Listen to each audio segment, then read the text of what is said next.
Welcome back to a new video, guys. Today we are going to talk about how to off auto rotate screen mode in JioPhone Next. Guys, how can you off your auto rotate screen mode? In this video I will tell you how to do it. So let's start video, friend. And before starting video, friends, I want to tell you, if you new in my channel, so please go and subscribe my channel, click the bell icon and like my videos. So guys, now let's start video. First of all, friends, open your setting app and guys come on display, click here and guys click on advanced.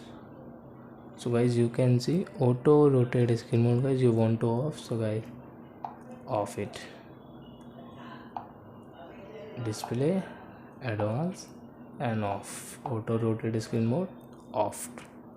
So I think guys you have understood how to off auto rotate screen mode in JioPhone Next, guys.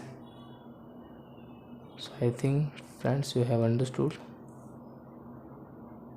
So that's it, guys. Thank you for watching my video. We will meet on next video with new topic. Bye bye. But before, guys, please go and like my videos.